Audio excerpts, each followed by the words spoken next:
Hi, I'm Harrison Keeley. Here's a quick look at today's top stories.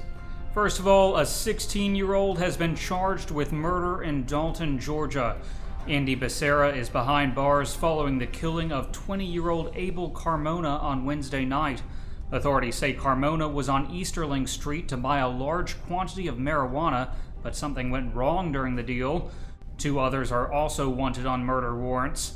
Police are looking for Marquis and Tywon Henderson. Police say both were present when the shooting took place. A man standing next to his broken-down car was hit and killed by a tractor-trailer. It happened around 4 a.m. Thursday along Interstate 75 in Catoosa County. Authorities say 47-year-old James Richard Medlen was hit by a truck coming out of a way station.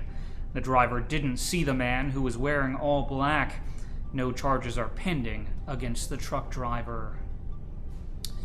3 new specialty bars will open at Cambridge Square in Ottawa. Heaven and Ale plans to offer 24 different craft beer taps.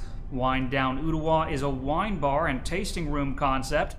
It will also offer cheese dishes and sandwiches.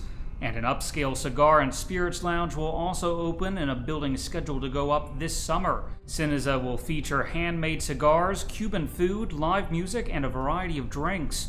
All 3 businesses will open next year.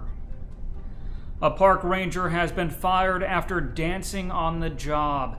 50-year-old Daryl Nelson worked in Coolidge Park. He says the dancing is something he's done for years to bring joy to visitors. But the Chattanooga Department of Public Works let him go after a park-goer posted a video on Facebook of him dancing. The city says it was conduct unbecoming of a city employee and that several factors led to the termination. Nelson had been suspended twice before, once for a crash that happened on the job, and last year for making inappropriate remarks to a coworker. But last year he won an award from the police department for helping save a woman's life at the park. Now Nelson says he needs help paying for food and gas as he searches for another job. A Somerville woman has been arrested in the killing of William Robert Packer. 53-year-old Deborah Elaine Wilkins had a romantic history with Packer. Packer was found dead from multiple gunshots in his home on June 14th.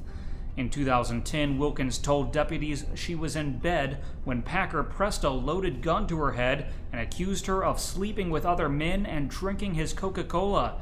Wilkins has been booked into the Chattanooga County Jail. John Woods has made a bid to purchase the Chattanooga Lookouts. Woods is the executive director of an investment banking firm in Atlanta. He grew up in Chattanooga and says he has no interest in relocating the baseball team. Finally, State Representative Joe Carr has joined 13 other legislators demanding that the state's education commissioner resign. A letter from the Republican lawmakers asks Governor Bill Haslam to force out Kevin Huffman. Carr says teacher morale has continued to decline over the state's Common Core curriculum. He also says Huffman apparently violated state law in delaying the reporting of student test scores.